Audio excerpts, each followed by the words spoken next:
Aleluia! Glória a Deus! Que bênção! Sejam bem-vindos aí para mais uma live maravilhosa.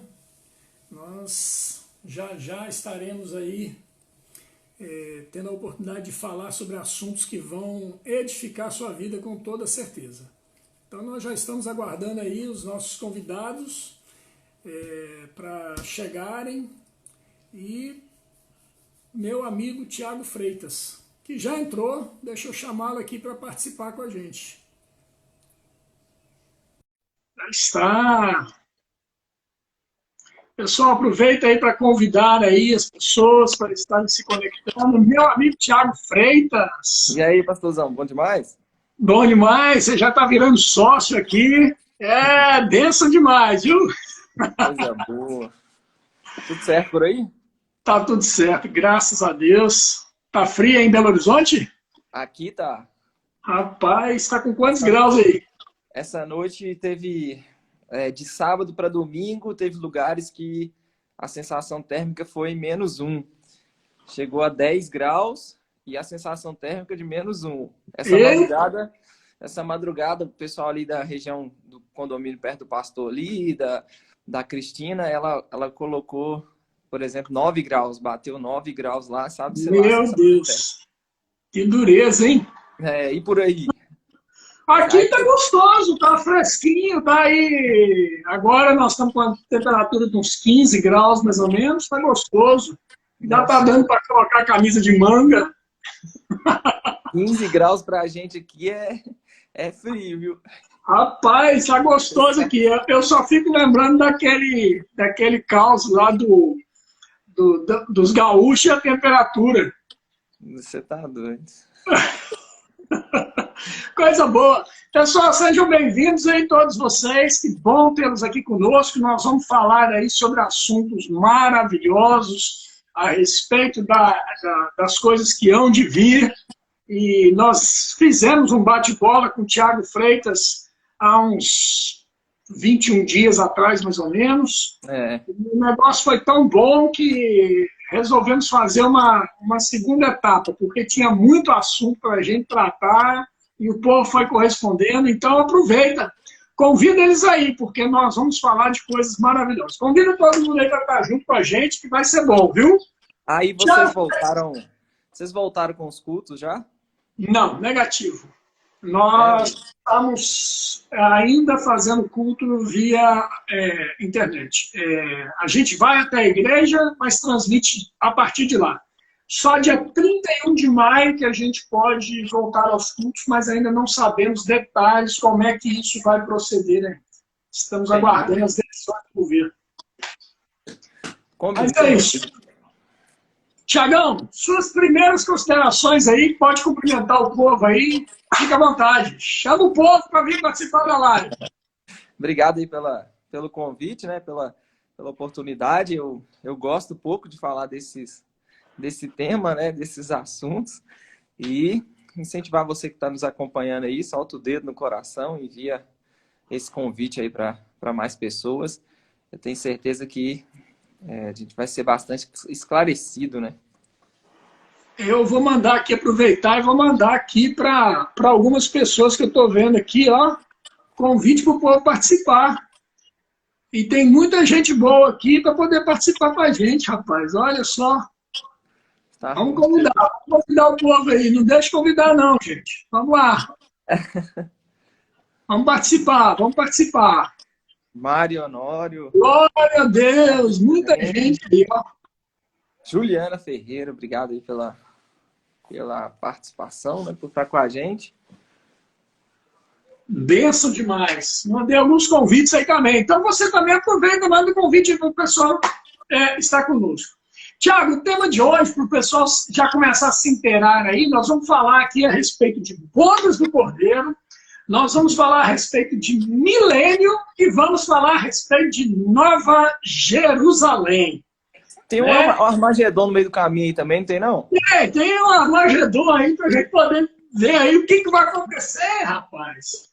Essa tão temida batalha de Armagedon, o pessoal fala, né? Vai ter a batalha de Armagedon. Então vamos ver como é que vai se dar isso aí. Vamos lá. Não é tão simples de explicar, não. Primeira pergunta, vamos lá, começando. Bodas. Como se dará e quem participará dessas bodas, Tiago? Apocalipse, capítulo 19, versos 7 e 9, ele diz assim: alegremos-nos, exultemos e demos a glória, porque são chegadas as bodas do Cordeiro, cuja esposa a si mesma já se ataviou, pois lhe foi dado vestir-se de linho finíssimo, resplandecente e puro, porque o linho finíssimo são os atos de justiça dos santos. Então me falou o anjo, escreve: bem-aventurado aqueles que são chamados à ceia das bodas do Cordeiro. E acrescentou: são estas as verdadeiras palavras de Deus. Então, Tiagão, quem é que vai participar dessas bodas? Conta para nós. Bom, primeiramente a Bíblia descreve alguns casamentos, né? Deus foi o primeiro a celebrar um casamento no Éden, quando Gênesis 2, 18 a 25 fala, né, da formação da mulher. O livro de Gênesis também, no capítulo 29, narra o casamento de Jacó e Lia. Ruth 4 narra o casamento de Ruth e Boaz, né? E Ruth e Boaz é uma figura de redenção, né? O Boaz que age como um resgatador, e depois de agir como um resgatador, pagando o preço que era necessário, e adquirindo Ruth, depois se casa com ela. Você tem 1 Reis 16, Acabe e Jezabel, e você tem também um relato no Novo Testamento de Jesus celebrando seu primeiro milagre num casamento. Agora, como você disse, leu aí Apocalipse 19, o mais maravilhoso dos casamentos está por vir, né? E falando especificamente quem vai participar das bodas do Cordeiro, é a igreja, né? Paulo falou aos Coríntios, em 2 Coríntios 11, 2, ele diz: porque zelo por vós com zelo de Deus, visto que vos tenho preparado para vos apresentar como virgem pura a um esposo que é Cristo. Então Paulo escreve para a igreja, falando que o zelo que ele zelava pelos coríntios, né, no sentido de estar preparando-os para apresentá-los a um só esposo que é Cristo. E é interessante, pastor, que o Novo Testamento ele retrata o relacionamento entre Cristo e a igreja segundo as características de um típico casamento do Oriente Médio, né? No Oriente Médio, havia o que chamava-se de acordo nupcial. E nesse acordo, o pai assinava um documento em que prometia o seu filho a uma jovem específica, né? Então, ele escolhia aquela jovem, assinava um termo, um compromisso, em que prometia seu filho àquela jovem em casamento, aquela jovem que ele inicialmente havia escolhido para o seu filho. E feita essa escolha, assinado esse compromisso, o pai pagava um dote, né? O pai pagava um valor específico. Eu lembro que estive na Angola no passado, e tem um irmão específico da igreja lá em Angola, ele relatava que pela noiva dele, eu acho que ele pagou, acho que foi $10.000 de dote, uma coisa assim. Ele precisou pagar pela hoje a sua atual esposa, né? E aí, isso na África, né? Então, no Oriente Médio também não era diferente, pagava-se um dote pela jovem, né? Que era escolhida para ser a noiva e futura esposa do seu filho. E a gente tem todos, né, esses, como eu disse, essas características na nossa relação com Cristo, né? A Bíblia fala que foi Ele que nos escolheu. Efésios 1,4 diz que assim como nos escolheu nele antes da fundação do mundo, ou seja, como o pai escolhia a jovem que seria a noiva e futura esposa do seu filho, a Bíblia diz que fomos escolhidos nele antes da fundação do mundo. Como o pai pagava um dote pela jovem, a Bíblia diz que a gente foi comprado por preço. Efésios 6,20 diz que a gente foi comprado por preço. Nós precisamos glorificar a Deus no nosso corpo. Então, feita a escolha, paga o dote, chegava-se à parte da apresentação, né? Onde o noivo e a noiva seriam apresentados e seriam levados para o casamento. E a Bíblia também fala disso, né? Efésios 5, Paulo fala que os maridos devem amar as esposas como Cristo amou a igreja, e assim mesmo, né, se entregou por ela para que a santificasse, tendo-a purificado por meio de lavagem de água pela palavra. Aí Efésios 5:27 fala assim: para a apresentar a si mesmo, igreja gloriosa. Então Jesus, ele se entregou pela igreja, se santificou, purificou ela por meio de lavagem de água pela palavra, com qual objetivo? Para apresentar essa igreja a si mesmo, igreja gloriosa, sem mácula, nem ruga, nem coisa semelhante. E nós cremos que isso acontecerá no momento do arrebatamento, em que nos encontraremos com o Senhor nos ares. Jesus disse, João 14, né? Eu vou preparar lugar, e quando eu for vos preparar lugar, voltarei, vos recebereis para mim mesmo, para que onde eu estou estejais vós também. Aí a gente tem o texto que você leu, capítulo 19 de Apocalipse, né? A esposa vestida de um linho finíssimo, branco e puro. João relata isso, né? O linho finíssimo são os atos de justiça dos santos, e essa cerimônia do casamento em si, ela era reservada. E ocorrendo depois disso a ceia das bodas, ou também conhecida como a festa do casamento, e ela será estendida a muitos convidados, né? Por exemplo, Jesus contou uma parábola em Mateus 22, e o verso 1 diz que o reino dos céus é semelhante ao rei que celebrou as bodas de seu filho e mandou chamar os convidados, né? Então o milênio, ele vai ser, e nós vamos falar, né, daqui a pouco sobre isso, mas o milênio vai ser uma espécie de na tipologia, né, uma celebração da união de Jesus com a sua igreja, em que muitos convidados, né, serão chamados, dentre eles judeus e gentios, né? Então o rei celebrou as bodas de seu filho e mandou chamar os convidados. Então, era uma festa que se estendia para muitos convidados, e foi, como eu citei agora há pouco, João 2 fala de uma festa como essa, onde Jesus operou seu primeiro milagre. Então, para quem é as bodas, né? O que é as bodas? É o momento em que Jesus e a sua igreja vai se consumir a sua união. E hoje estamos sendo preparados para sermos apresentados a esse esposo que é Cristo. Já fomos comprados, escolhidos, e estamos, né, nesse momento aguardando o momento em que seremos apresentados a Ele para que aconteça de fato o casamento. Glória a Deus, que maravilha. Uma vez Tiago, eu vi uma tipologia de um casamento judaico, em que o noivo e a noiva, eles são carregados do alto. E eles se encontram, né, em determinado momento pelas ruas. Né? Então, alguém disse que isso tipifica também aquele encontro, né? O noivo com a noiva nas regiões celestes. Então, encontraremos nos ares. Maravilhoso isso, né? Maravilhoso. Tiago, uma pergunta que algumas pessoas às vezes fazem para a gente aí. A Bíblia é contada, é uma história, são fatos, são cartas que são destinadas a 3 grupos de pessoas, né? Os judeus, os gentios e a igreja. Né? Então, nós estamos falando de 3 grupos de pessoas distintos. E a igreja vai encontrar com o Senhor Jesus nos ares. Isso está claro, né? Ficou claro na sua resposta aí. Esse momento das bodas do Cordeiro, especificamente esse momento das bodas do Cordeiro, é um momento também para o judeu ou não? Pois é. As bodas do Cordeiro, especificamente, não, que ela é reservada exclusivamente para a igreja, né? Então, nesse presente momento da história, essa presente dispensação, ela é chamada em Efésios 3 de dispensação do mistério. E do que envolve, consiste esse mistério, um deles é a união de judeus e gentios em um só corpo, né? Efésios capítulo 2, Gálatas capítulo 6, verso 15, Paulo chega a ponto de dizer que nem a circuncisão é coisa alguma, nem a circuncisão, mas ser uma nova criatura. Então, hoje, dentre judeus e gentios que creem em Jesus Cristo, se torna a igreja. A igreja vai ser arrebatada, tribunal de Cristo, bodas do Cordeiro para a igreja. Na terra vai ficar judeus e as nações descrentes, né? A própria tribulação, ela tem esse caráter judaico.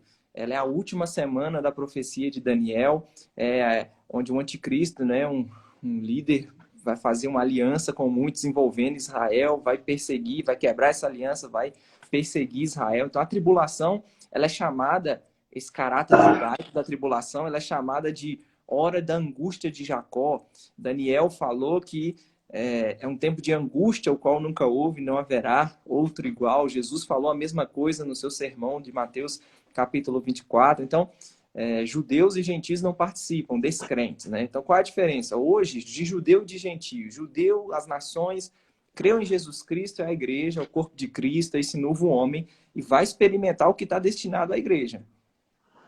Tribunal de Cristo, bodas do Cordeiro.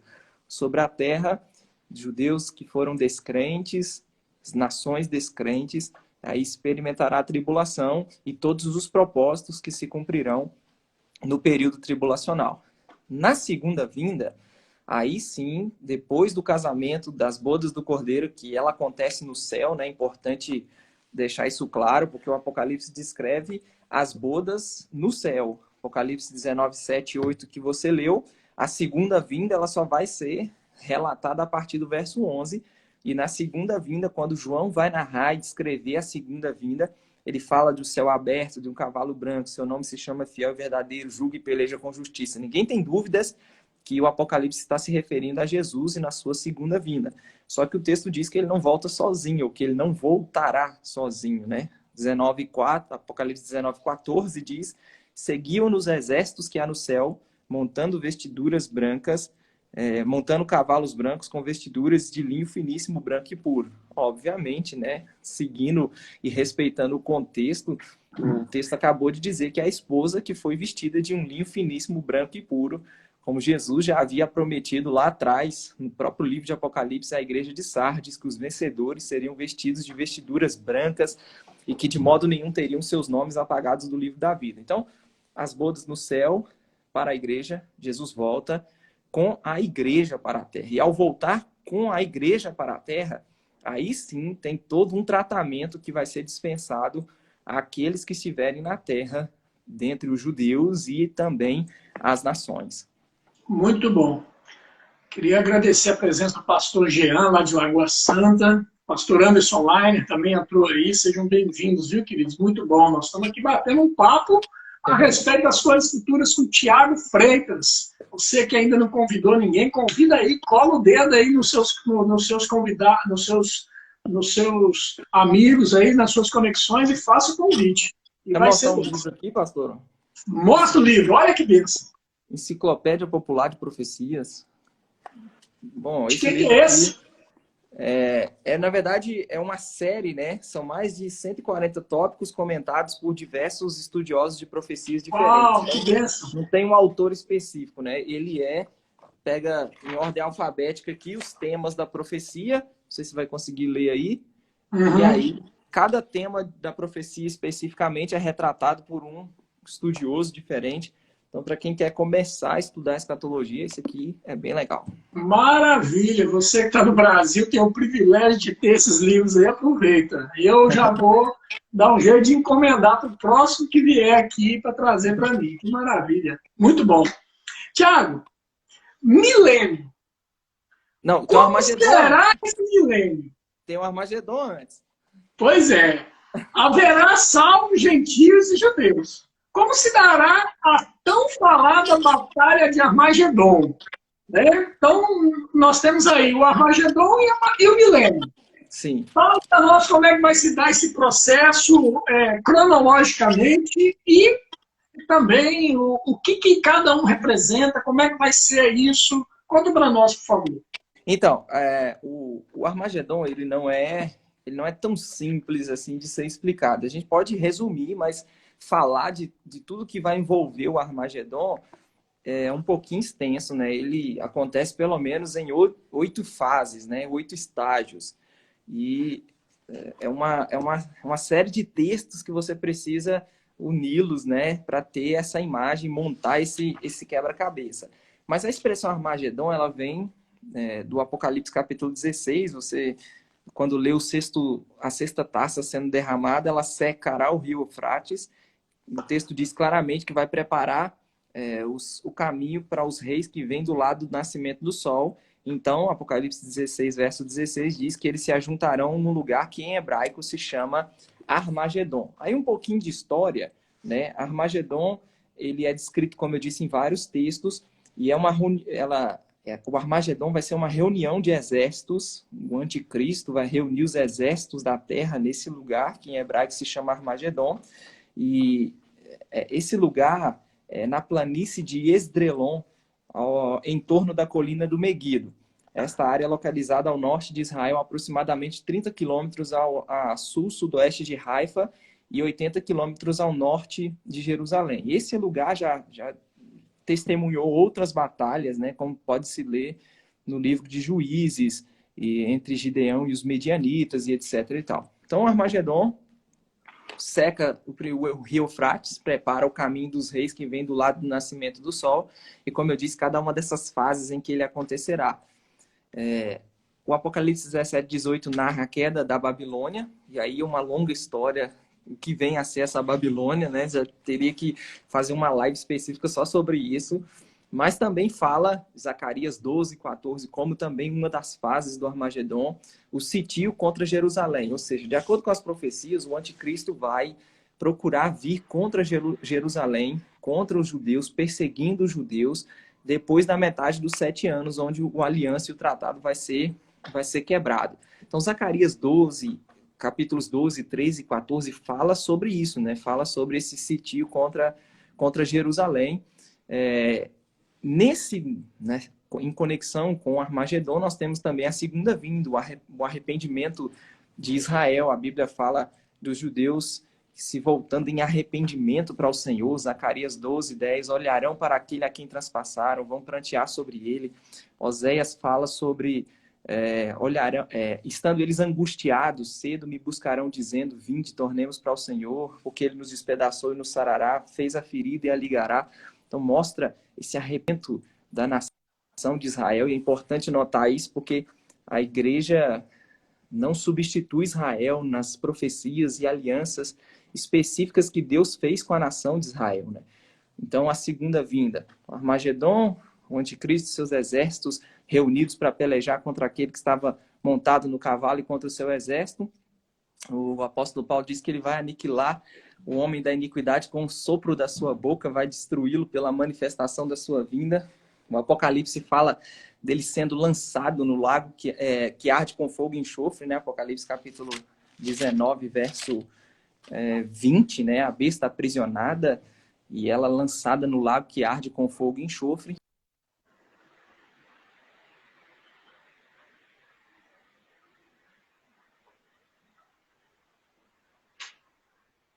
Aleluia. Glória a Deus. Deu uma travada aí.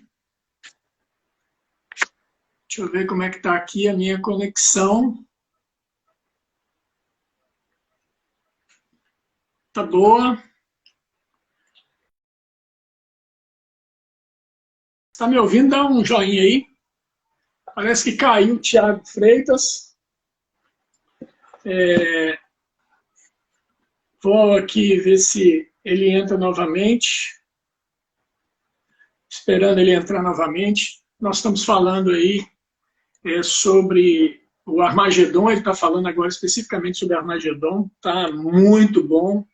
Então, aproveita aí a oportunidade, convida pessoas para estarem conosco aí, enquanto ele não entra. Ele já está entrando novamente, só espera um pouquinho. O Thiago não aguentou o frio de BH. Meu Deus, faço ideia. Glória a Deus, já está entrando, já já. Viu?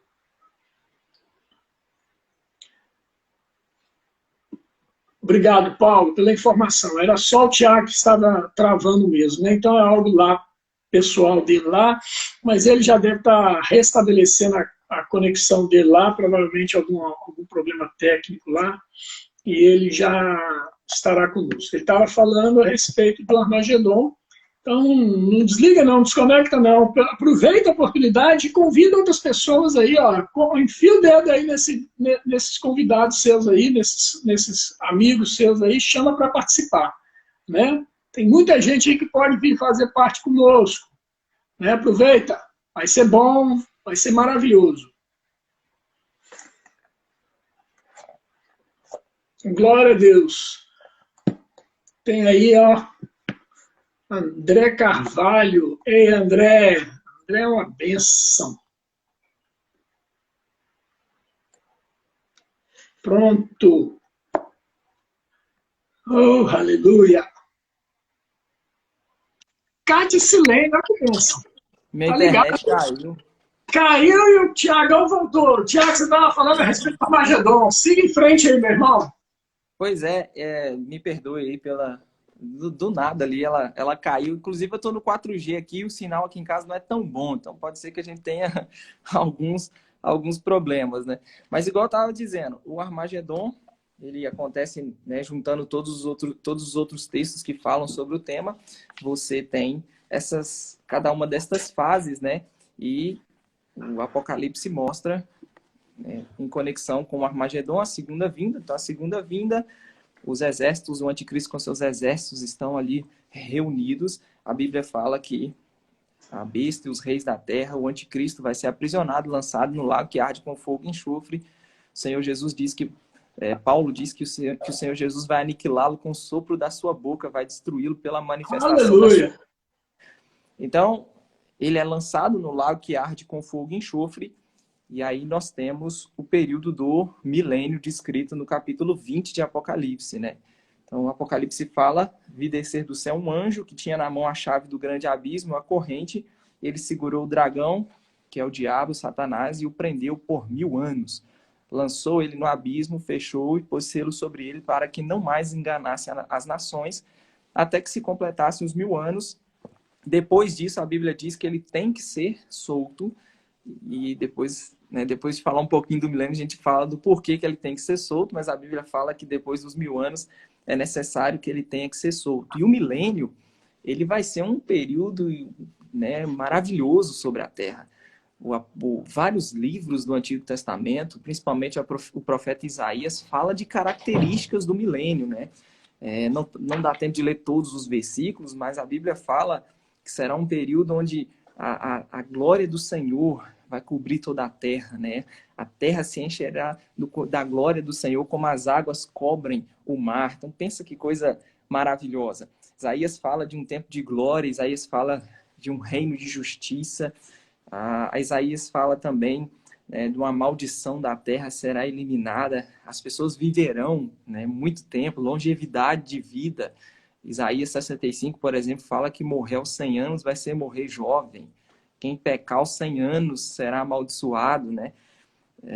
Jesus vai reinar em um trono estabelecido a partir de Jerusalém. Isaías 2:3 fala que de Sião sairá a lei e de Jerusalém a palavra do Senhor.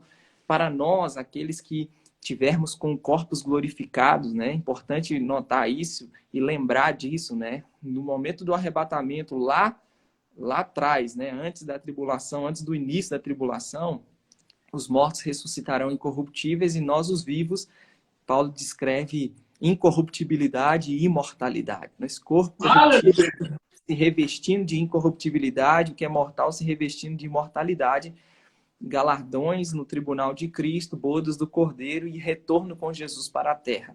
Para nós vai ser um tempo de governo sobre nações, né? Jesus prometeu isso à igreja, 2:26 de Apocalipse, ele falou que os vencedores ele daria autoridade sobre nações. Os que foram comprados de toda tribo, povo, língua e nação reinarão sobre a terra. Então Jesus vem para estabelecer um trono, o seu governo, o seu reino sobre a terra. Sua sede, a sede desse governo vai ser Jerusalém. A partir de Jerusalém ele vai governar toda a terra. E nós, né, participaremos diretamente desse governo, autoridade sobre nações, né? O milênio também vai testemunhar, pastor, para Israel o cumprimento das alianças, né? Como Paulo descreveu muito bem a condição presente do judeu e a condição futura do Israel. A condição presente, atual de Israel é arrancado como ramo natural por causa da sua infidelidade. Mas Paulo diz que se eles não permanecerem na incredulidade, Deus é poderoso para os enxertar de novo.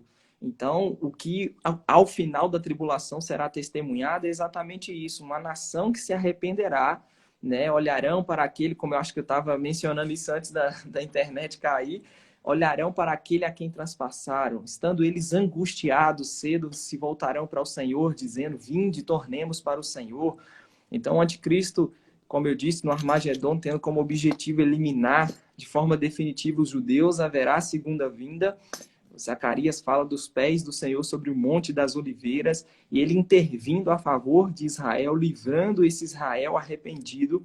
Desse Israel arrependido, né? Os que se arrependerem e se converterem entrarão para o milênio, junto com as nações que em Mateus 25, 31 serão também julgadas para determinar os que entram e os que não entram para o milênio.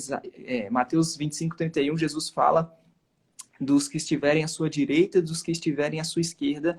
E os que estiverem à sua direita, ele diz: vinde benditos de meu Pai, entrai na posse do reino que vos está preparado.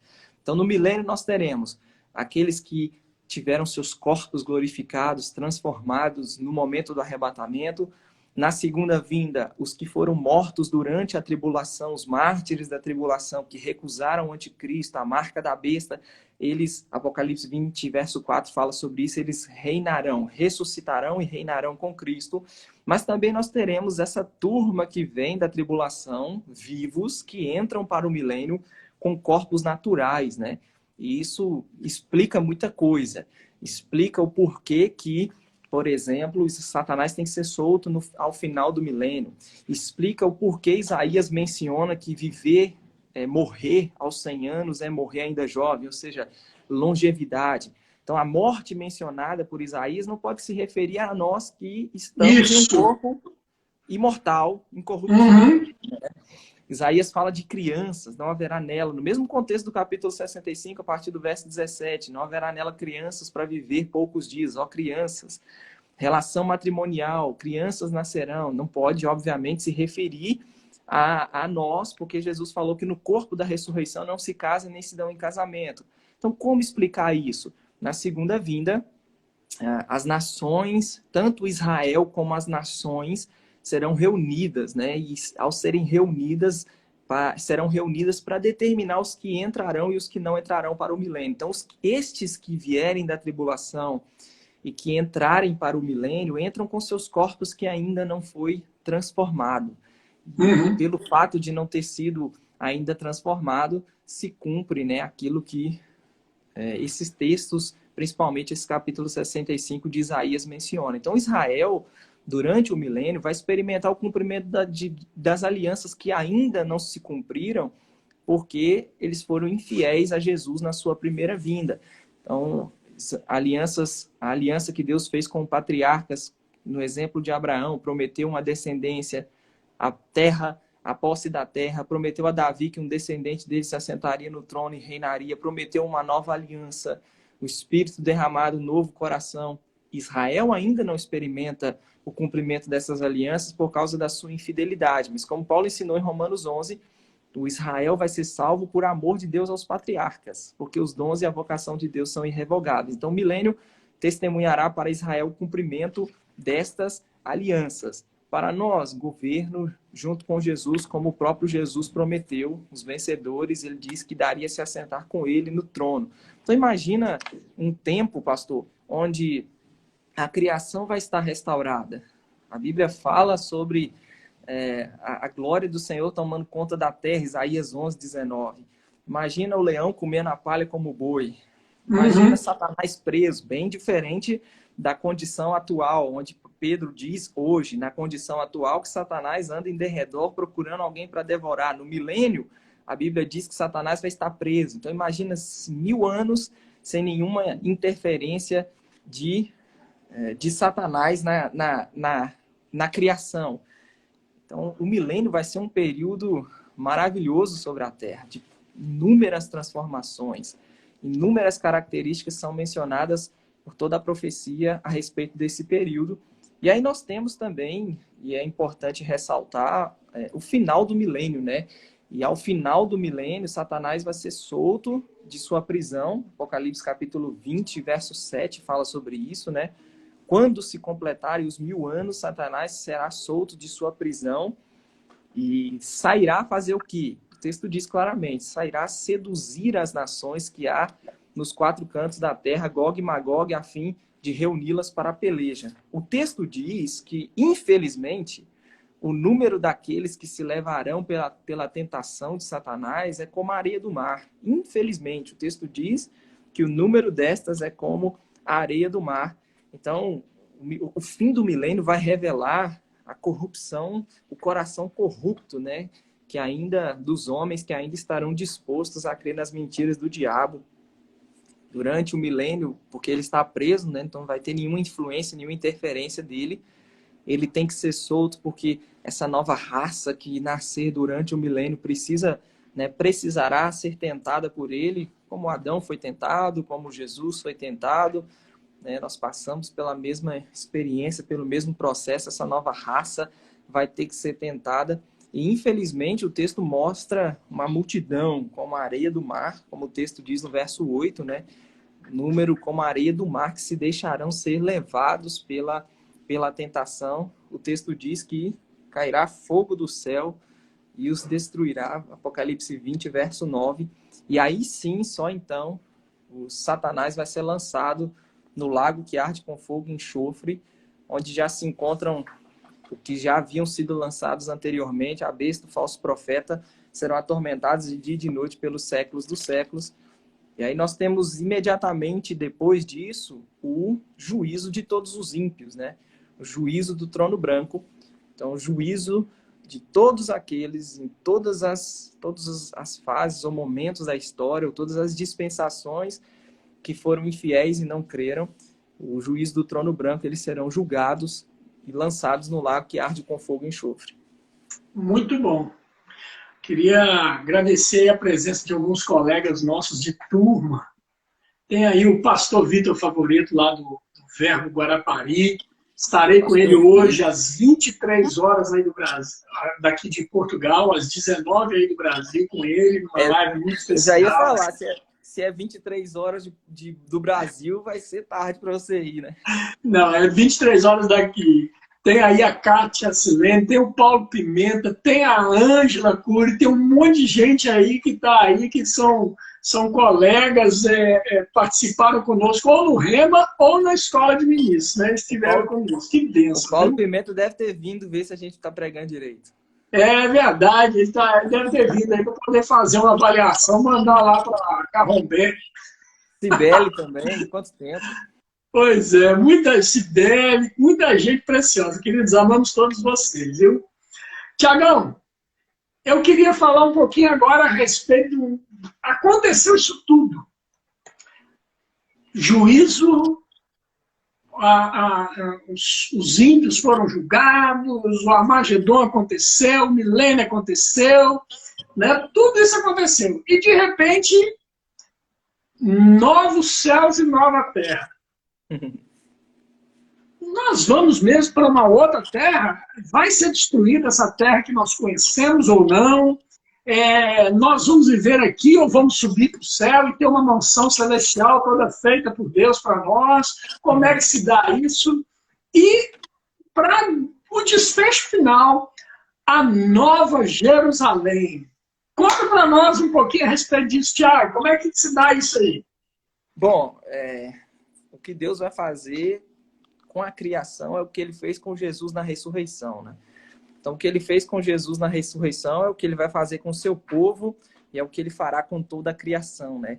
Hebreus 1 fala que, no princípio, Hebreus 1:10 fala que no princípio o Senhor lançou os fundamentos da terra, os céus são obras de tuas mãos, só que eles perecerão, porém o Senhor permanece o mesmo, e a Bíblia diz que todos eles envelhecerão qual veste e serão como as vestes mudados. O que Deus vai fazer é um novo céu e uma nova terra. Pedro diz... Aleluia! Eu acabei de mencionar a rebelião que Satanás vai, né, provocar, muitos como a areia do mar se deixando ser levados por sua tentação. A Bíblia diz que cai fogo do céu e os consome. Muitos estudiosos identificam esse momento exatamente com aquilo que Pedro falou, que os céus que agora existem, pela mesma palavra, têm sido entesourados para fogo, estando reservados para o dia da destruição dos homens ímpios. Então, o céu e a terra serão destruídos, afetados pelo fogo, e o que Deus fará é um novo céu e uma nova terra. Eu sempre gosto de dizer, pastor, que a nossa história, ela recomeçará. Recomeçará como? Com um novo céu e uma nova terra. Voltar para o céu, nós não voltaremos para o céu. Depois do Apocalipse, capítulo 19, quando no Armagedon, na segunda vinda, Jesus retorna com a igreja, no Armagedon, os exércitos, o anticristo é lançado no lago que arde com fogo e enxofre, estabelece-se o milênio, voltar para o céu, não voltamos para o céu. A Bíblia fala de Deus estabelecendo e fazendo um novo céu e uma nova terra. Nesse novo céu e nessa nova terra, a Bíblia fala do tabernáculo de Deus descendo dos céus. Então, o Deus que desce dos céus, ele desce para habitar com os homens. Apocalipse 21, verso 3 diz que Deus habitará com eles, eles serão povos de Deus e Deus mesmo estará com eles. Eu lembro de uma vez ter lido um livro chamado Simplesmente Cristão, de um autor inglês chamado N.T. Wright, e ele diz que céus e terra não são a mesma coisa, mas por toda a revelação bíblica, eles se misturam. E aí ele é curioso e é maravilhoso, ele diz que, usando o Salmo 115, verso 16, os céus são os céus do Senhor, mas a terra deu ele aos filhos dos homens. Então o céu seria a dimensão de realidade de Deus e a terra seria a nossa dimensão de realidade. Então, eles não são a mesma coisa, mas em vários momentos da história eles se misturam. Então vamos lá, Deus cria o homem e no próprio homem havia elementos da sua dimensão de realidade e havia elementos da dimensão de realidade de Deus. Deus forma o homem do pó da terra e sopra em suas narinas o fôlego de vida. Então você tem na criação do homem o céu e terra se encontrando no homem. Você tem o próprio tabernáculo e aí você tem, por exemplo, Jacó. Ele vê uma escada e para Jacó, e Jesus vai falar sobre isso lá na frente em João capítulo 1, o momento em que o céu e a terra se encontrou. Você tem o tabernáculo, que era o propósito, de acordo com Êxodo 25:8, Deus habitar no meio dos homens. Então, o tabernáculo era chamado sugestivamente de tenda do encontro, um lugar onde a realidade e dimensão de Deus, as realidades de Deus se encontravam com a dimensão de realidade, com as realidades do homem. Mais tarde, o templo é construído, e na inauguração do templo, né, 2 Crônicas, capítulo 5, a nuvem, a glória encheu, tomou conta de todo lugar, o céu e terra se encontrou. E você tem Jesus, ele é, né, o perfeito encontro do céu e da terra, a glória de Deus, né? O texto diz claramente que o verbo tabernaculou, o verbo se fez carne, o verbo que estava com Deus, que era Deus, se fez carne. Hoje nós temos, ou vivemos esse estilo de vida onde céu e terra se encontram em nós. Então nós estamos aqui na nossa dimensão de realidade, mas há também uma presença de Deus. Somos habitados pelo Espírito Santo. Aquele que se une ao Senhor se tornou um espírito com ele. Bom, eu dei essa volta toda por quê? Porque o Apocalipse fala do tabernáculo de Deus descendo do céu e Deus habitando com os homens. Então, o tabernáculo de Deus desce do céu e o céu e a terra, eles darão um abraço eterno. Então, diferentemente daquela ideia de ir para o céu e a eternidade no céu, não. A Bíblia descreve o céu descendo do céu, ou o tabernáculo de Deus, e a presença de Deus no meio dos homens.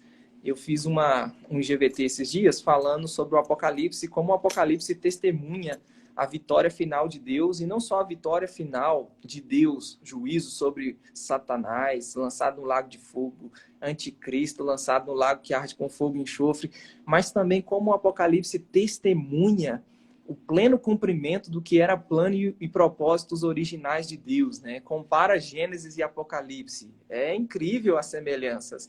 Ou como o Apocalipse testemunha o pleno cumprimento daquilo que era intenções e propósitos originais de Deus revelado nos 2 primeiros capítulos da Bíblia. Então pega os 2 primeiros capítulos, Gênesis 1 e 2, e compara com Apocalipse 21 e 22. Como que a Bíblia começa? Deus fez um céu e uma terra. Deus criou um céu e a terra. Como que a história do homem vai recomeçar? Com um novo céu e uma nova terra. Aleluia! A gente tem, por causa da desobediência de Adão, a própria terra é maldita. Gênesis 3,17. Romanos, Paulo fala do momento em que a criação vai ser livre do cativeiro da corrupção, até que, no Apocalipse, o texto fala de um novo céu e de uma nova terra. O Apocalipse fala da morte não existindo. A morte não fazia parte do programa, do projeto original de Deus. Por que a morte é tão estranha? Porque ela causa tanta dor, porque ela é uma inimiga. E o Apocalipse e o recomeço da nossa história vai testemunhar uma criação longe ou sem aquilo que a desfigurou, que desfigurou o ser humano, a morte e todo o sofrimento que a morte traz. A morte não vai existir. No primeiro livro da Bíblia fala de Deus criando seres humanos para refletir a sua imagem. Então, o pecado compromete, ofusca o ser humano e a sua capacidade de refletir a imagem de Deus, mas no novo céu e na nova terra, a Bíblia diz que vai ficar de fora todo o comportamento desumano, todo o comportamento que não reflete a imagem de Deus, vai ficar de fora covarde, incrédulo, abominável, impuro, feiticeiro e por aí vai. As semelhanças, elas são muitas. O primeiro livro da Bíblia fala, por causa do pecado de Adão, da expulsão do paraíso, o homem perdeu o acesso à árvore da vida, mas o último livro da Bíblia fala de retorno ao paraíso. Apocalipse 2:7, o vencedor dar-lhe-ei que se alimente da árvore da vida que se encontra no paraíso de Deus. Então, estamos fazendo esse caminho de volta para o paraíso. Obviamente que muito mais glorioso, né? O novo céu e a nova terra vai testemunhar o governo e o domínio. Apocalipse 22, verso 5, fala que haverá governo e domínio pelos séculos dos séculos. Bom, quando Deus cria Adão, ele diz o quê?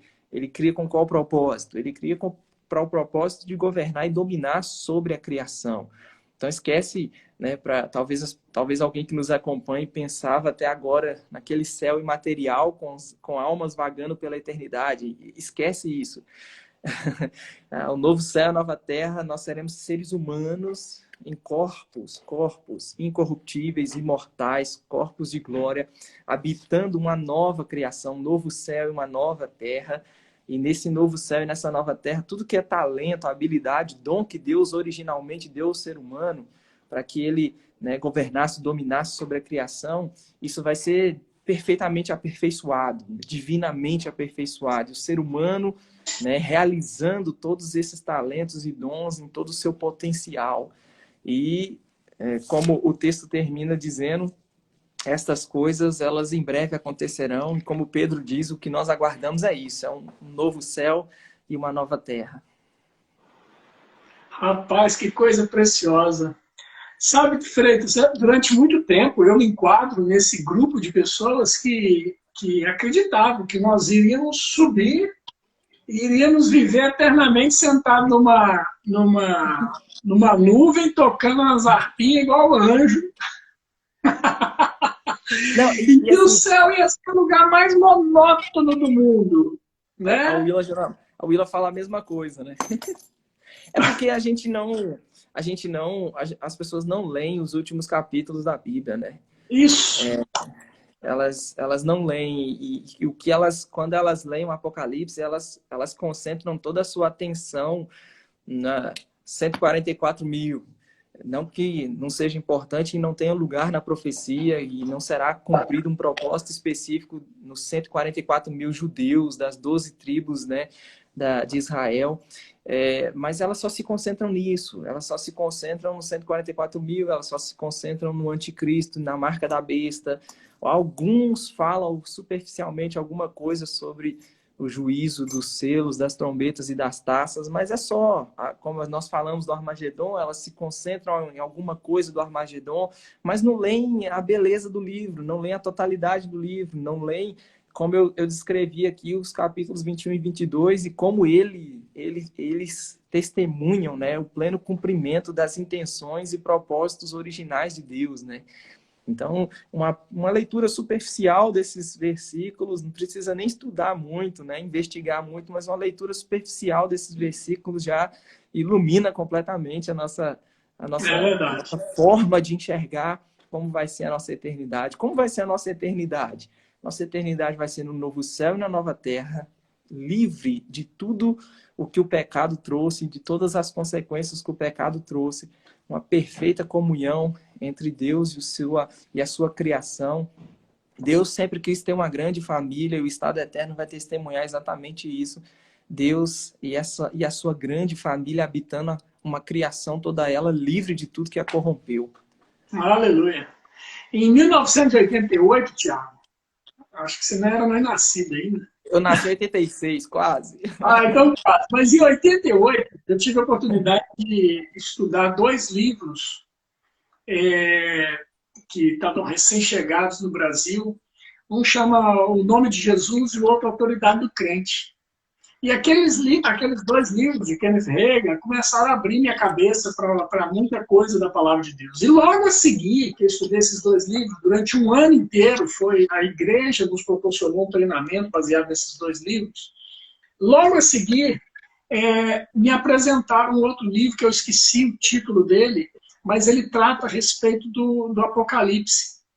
E fala muito bem claro a cronologia dos tempos, né? E lá ele retrata exatamente isso. Lá no final dele, ele trata sobre essa questão do novos céus e nova terra. E ali eu tive o entendimento de que nós viveríamos aqui nessa terra com a presença do Pai. Né? Ele viria. E eu fico imaginando, sabe, irmãos, vocês que estão nos acompanhando aí, você vai ver essa cena, aleluia, você verá essa cena, a cena da Nova Jerusalém que desce da parte de Deus. Eu imagino aquela coisa gloriosa, e você pode ir lá no livro de Apocalipse, a descrição do tamanho da grandiosidade, da beleza que ela é, e nós veremos isso, e Deus estará para sempre com os homens. Né? Então isso é glorioso, querido. E eu e você, meu irmão, nós fazemos parte disso. Amém. Nós não veremos o Senhor Jesus voltando dos ares. Não, nós voltaremos com Ele nos ares. Isso é totalmente diferente. É isso que está reservado para a igreja gloriosa do Senhor Jesus. Né? Nós não iremos ser como os anjinhos flutuando por aí no céu, lindo céu, numa mansão celestial. Não, amado, nós estaremos num novo céu, numa nova terra, com a presença do Eterno, querido, o plano perfeito do Pai sendo estabelecido para nós. Isso é glorioso. Meu Deus! Deus é mais inteligente que isso, né? É verdade. Do que almas desencarnadas, é verdade, sem corpos pela eternidade, né? Isso acabou se tornando, e a Ângela lembrou de um livro aqui, que é O Fim dos Tempos, O Glorioso Retorno do Tim LaHaye. Para quem está começando escatologia, esse livro é muito legal, é muito bom, muito bom. Ele é todo ilustrativo, né? Uhum. E esse livro foi um dos primeiros que eu tive contato e que comecei a entender muita coisa. Mas essa ideia, pastor, de um céu imaterial, ou harpas, ou coral celestial, né? Eu lembro uma vez, não tinha nenhum tipo de entendimento sobre isso, mas eu lembro uma vez um irmão ministrando louvor, ele disse, vai ensaiando, porque na eternidade você vai passar a eternidade cantando santo, santo, santo, né? E achei aquilo muito bonito, mas não tinha entendimento. E, como eu disse, Deus é mais inteligente do que isso, né? A eternidade, ela não vai ser dessa forma. E acaba que isso era a influência daquele antigo gnosticismo, né? Que Paulo combateu na Epístola aos Colossenses, 1 João também, João combateu o ensino gnóstico, que tudo que se referia à matéria, ao corpo, era de uma qualidade inferior, né? É por isso que João fala sobre confessar que Jesus veio em carne, porque os gnósticos acreditavam que a carne tinha que ser desperdiçada, para nada ela servia, e que a verdadeira espiritualidade consistia, né, fora do corpo, algo parecido. Depois, Platão, com seus ensinos, também nessa mesma linha, e a igreja sofreu uma influência muito grande desses ensinos, né, que seríamos arrebatados para corpos, seríamos arrebatados em espíritos desencarnados para essa eternidade imaterial, né? E a visão pré-tribulacionista, né, de um arrebatamento antes da tribulação, pré-milenista, Jesus voltará, né, para estabelecer o milênio, ela sofreu muitos ataques justamente por causa disso, né? Porque o arrebatamento ele era ensinado nesse tom, né? Você vai para o céu e passará a eternidade no céu fazendo não sei o quê. E não existia esse ensino coerente com a nova aliança, o Novo Testamento, da criação transformada, da ressurreição do corpo, né? Então, o corpo incorruptível, imortal, o corpo de glória, o corpo transformado, semelhante ao corpo de glória do próprio Senhor Jesus Cristo, habitando essa criação, né? Obviamente, como eu disse, não é espiritual, é física, essa criação, um cosmo transformado, um novo céu e uma nova terra. A Bíblia fala de nações andando mediante a luz do Senhor. A Bíblia fala, o Apocalipse fala das nações trazendo a glória e a honra aos pés do Senhor, e por aí vai. Amém. Glória a Deus. Queridos, nós estamos chegando ao final aí da nossa live. Agradecer aqui o Freitas mais essa oportunidade de estar conosco. Um abraço para o Willa. Um dia desse eu quero fazer uma live com a Willa, Freitas. Vai ser muito bom. Tá mandando outro abraço para vocês, viu? Obrigado, viu? Então, vocês que estão aí nos acompanhando, não deixe de se inscrever lá não, no @verboporto. A gente está sempre fazendo aí umas conexões boas com pessoas maravilhosas e cada dia trazendo uma mensagem para edificar a sua vida, viu? Freitas, um abraço bem grande para todos vocês. Até a próxima. Pastor, muito obrigado mais uma vez pelo convite, pela oportunidade. Um abraço para todo mundo aí que está nos acompanhando. Me perdoe pela minha internet aqui, ela caiu, voltou, mas graças a Deus deu certo. Deu tudo certo. É isso aí, um beijão. Tchau para vocês, pessoal. Um abraço.